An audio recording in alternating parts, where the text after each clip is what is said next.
motorcycle crash happens in seconds. One blink, one bad turn, and everything changes. But the impact, that can last forever. Some deaths are so sudden, so violent, they almost don't feel real. In this video, we're diving into 5 of the most disturbing motorcycle crash deaths ever recorded. These aren't just headlines. These are real lives, real tragedies, where the road became something far more unforgiving than anyone could have imagined. It was July 31st, 2017, in Vladivostok, Russia. Olga Pronina, a 40-year-old single mother and a hairdresser, rolled out her Bavarian Motorworks S1000RR, a beast of a machine built for speed. She was alone, riding through the city streets at a velocity most people would never dare touch, and within minutes, she was gone. Online, people knew her as Monica 9422. With over 200,000 followers on Instagram, she had built a bold, dangerous image, Russia's most famous female motorcyclist. Her videos were jaw-dropping, riding sideways in heels, sipping from a straw mid-ride, standing on the seat of her bike as it screamed down the road. Often dressed in minimal gear, she became a living symbol of risk, confidence, and rebellion. She wasn't careless, though, at least not in her own eyes. For Olga, riding was a lifeline. She started when she was 21, and it quickly became more than just a hobby. It became therapy. In her own words, riding gave her strength. It helped her survive the darker moments of her life. That bike, that rush, it was what kept her going when everything else felt like it was falling apart. She once wrote that her motorcycle forgave her foolishness, that it gave her freedom when nothing else could. To her fans, she was unstoppable, daring, beautiful, fearless. But not everyone saw it that way. Critics like Edward Kasanoff, a local driving school head, warned that she was setting a dangerous example. He pointed out how often she rode without proper safety gear, how she preferred open roads to controlled tracks. He wasn't wrong. Olga wore a helmet, yes, but often skipped protective clothing. She lived for the risk, and she owned that. She told people not to copy her, but she kept pushing further anyway. That afternoon, she set out once more, the engine roaring beneath her like a living thing. But this time, something went wrong. Somewhere along the route, she lost control. Witnesses later said she hit a roadside barrier with devastating force. The crash was so violent that the motorcycle broke clean in half. One of the wheels flew more than 600 meters. There were no skid marks, no signs that she tried to brake. Just impact, just silence. When first responders arrived, they found no phone at the scene, the same phone she often used to record her rides. Some believe she might have been filming again, but we'll never know for sure. 20 minutes after the crash, a friend showed up. He recognized the wreckage beneath the guardrail. Her helmet had been obliterated. Whatever protection it could have offered wasn't enough. She had died instantly. He stood there in shock. This woman, this powerhouse of talent and raw will, was gone. And behind the public persona, behind the wild stunts and heart-racing clips, was something even more tragic. Olga had a 16-year-old daughter, a girl who had been staying with her grandparents at the time, a girl who now had no mother. News of Olga's death spread like wildfire. Fans flooded social media with photos, memories, and disbelief. "Rest in peace," they wrote. "Gone too soon." Australian stunt rider Lukey Luke called it heartbreaking, losing someone while they were doing what they loved. Valery Vitodarsky of the Russian Samurais Biker Club praised her courage, but also issued a reminder: the laws exist for a reason. Olga knew the risks. She embraced them. She even warned others that motorcycles weren't for the faint-hearted, that they demanded discipline and came with danger baked into every ride. She had once written that it helped her survive her worst nights.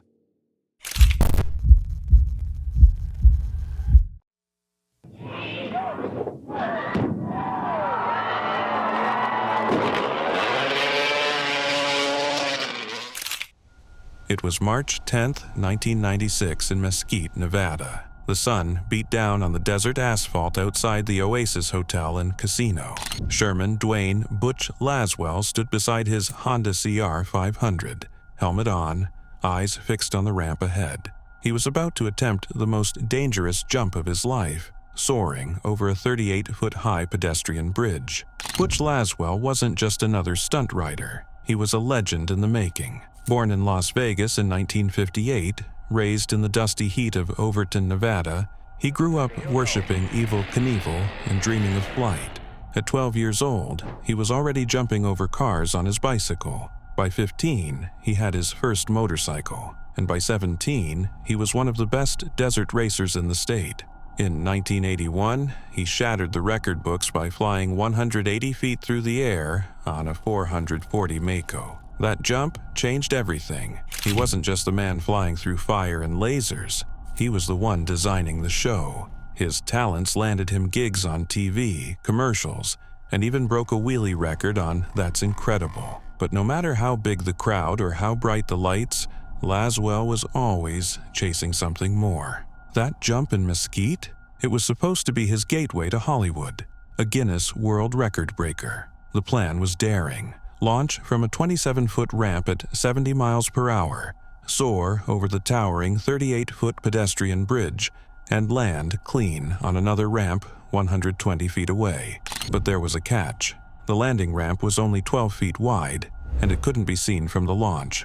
Once he took off, there would be no corrections, no second chances. Wind gusts whipped through the desert that morning, blowing up to 20 miles per hour from the southwest.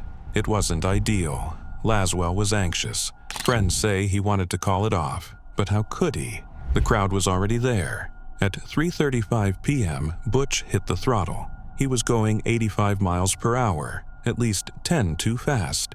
His manager would later say Butch had complained about the speedometer being off, but by the time he left the ramp, the fate of the jump was sealed. He flew higher than anyone expected. He cleared the bridge with room to spare. For a moment, the crowd erupted, cheering, clapping, caught up in the spectacle. But then, something went wrong. A gust of wind hit him mid-air, just enough to throw him off trajectory. Off by a foot, that's all it took. The landing ramp, just 12 feet wide, missed him by inches. He slammed into the concrete with a force no human could absorb. Still strapped to the bike, his body rolled forward, his helmet split from the impact. Witnesses said he twisted mid-fall, almost like he was trying to avoid hitting the spectators. More than 15,000 people stood frozen, watching. Emergency crews rushed in. He was still conscious. Paramedics loaded him into an ambulance that raced to meet a waiting helicopter on Interstate 15. His injuries were catastrophic. His skull fractured, his chest crushed, his airway collapsing. A neurosurgeon and personal friend, Lieutenant Governor Lonnie Hammergren, arrived and offered to intervene with a procedure he believed might save Butch's life. But paramedics refused to let him step in. Just over an hour after the jump, at 4:39 p.m., Butch Laswell was pronounced dead at University Medical Center in Las Vegas. Some blamed the wind. Others pointed to equipment failure, that faulty speedometer. Friends whispered that he felt pressured, like he couldn't back down, not with everything riding on this one stunt. And for all the spectacle, all the danger, it turned out Butch had been paid just $3,000 for the jump. The whole event had cost nearly $100,000 to stage. But the money? That was never why he did it. A moment of silence followed the next day. Later, the bridge he had tried to conquer was renamed in his honor, the Butch Laswell Walkway. About the stunt driver killed while filming Deadpool 2. It's just the latest in a series of on-set accidents in TJ Holmes. It was August 14th, 2017, in downtown Vancouver. The set of Deadpool 2 was alive with energy, but on the edge of that excitement, standing beside a motorcycle in black leathers, was a woman about to make history. Her name was Joy S.J. Harris. This was supposed to be her breakthrough moment, her first film stunt, a leap into a new world.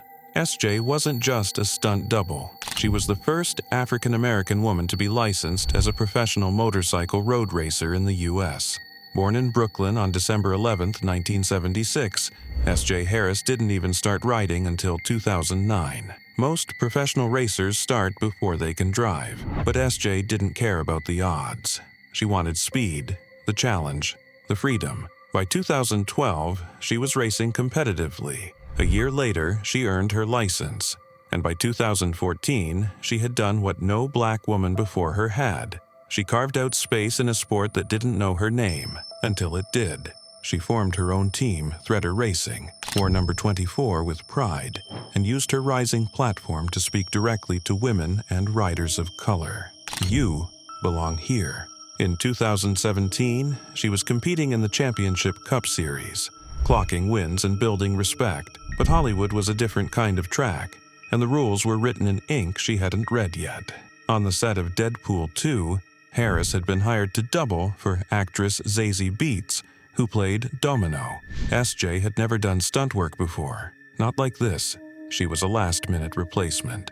The pressure was on. She didn't even get her own bike. Instead of her usual Kawasaki Ninja 300, she was given a Ducati 939 Hyperstrada. Then there was the helmet. Domino doesn't wear one. And there wasn't time to craft a special helmet with a disguised wig, as is typically done for stunt doubles. So they went without. No helmet. She rehearsed the stunt 5 times. Each time, things went smoothly. But on the first take, the moment the cameras rolled for real, something changed. SJ rode down the ramp, just like in rehearsal. But she didn't stop. The bike kept moving. Down another ramp. Out of the controlled zone, into the street. It picked up speed. Witnesses said it briefly lifted off the ground. The curb was waiting, and beyond it, a glass window. She struck it head-on. The glass shattered. Her body was thrown. There was no helmet, no second line of defense. The silence that followed was deafening. S.J. Harris, 40 years old, died on impact. In the weeks that followed, an investigation began. WorkSafe BC, the British Columbia Safety Agency, found critical failures. No helmet, no safety barriers, no proper risk assessment. A deadly mix of rushed decisions, inexperience, and production pressure. All of it preventable. 20th Century Fox disagreed with parts of the report, but they quietly updated safety protocols and reached a private settlement with her family. The show moved on. But the industry, shaken by the loss of 2 stunt performers that summer, Harris and The Walking Dead's John Berniker, was forced to confront a truth it had too long ignored. Diversity cannot be a substitute for preparation, and inclusion means nothing if it isn't met with protection. SJ's qualifications were unfairly questioned by some in the aftermath, but those who knew her, those who really understood what she had done, stood up for her. Veteran stunt professionals like Malcolm C. Murray didn't hesitate. The responsibility lies with the coordinators, with the studios, with those who set the rules and call action. In the final cut of Deadpool 2, there is no sign of that tragic moment, but the credits tell a deeper story, a dedication, quiet, solemn, lasting, for S.J. A name, a memory, a warning.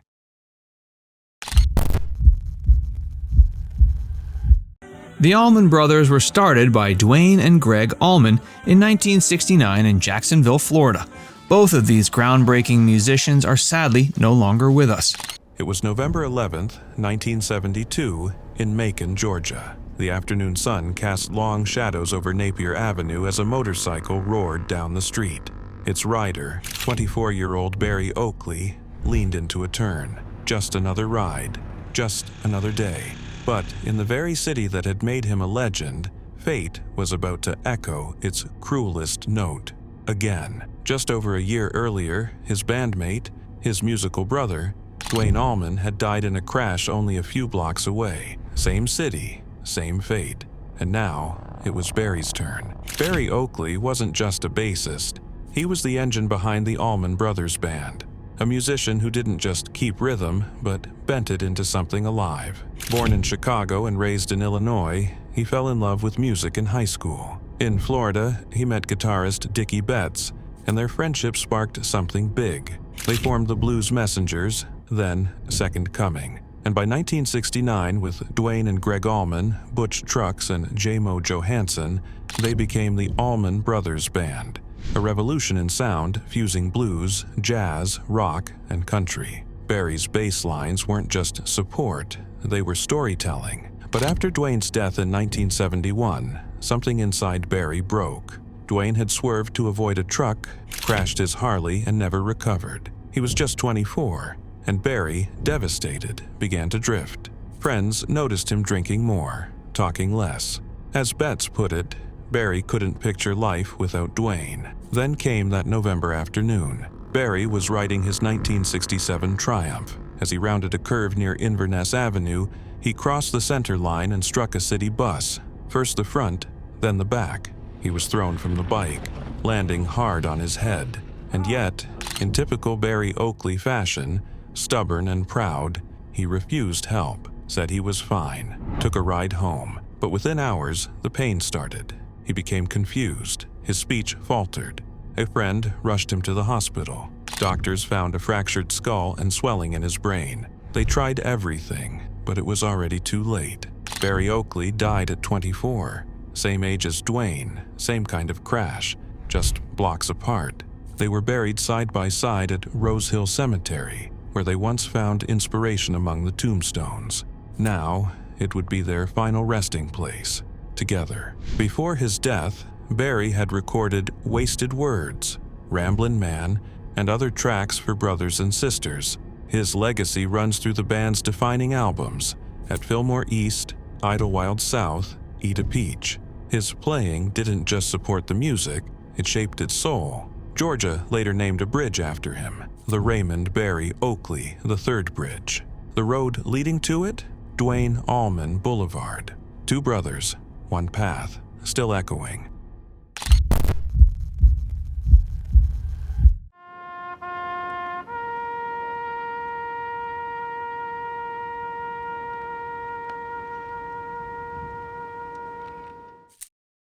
It was July 8, 1999, just outside OJ, California. The sun was high, the air warm, and Charles Pete Conrad, 69 years old, full of life, was riding his Harley-Davidson up Highway 150. His wife Nancy and close friends followed behind. A peaceful ride to Monterey, but it would be his last.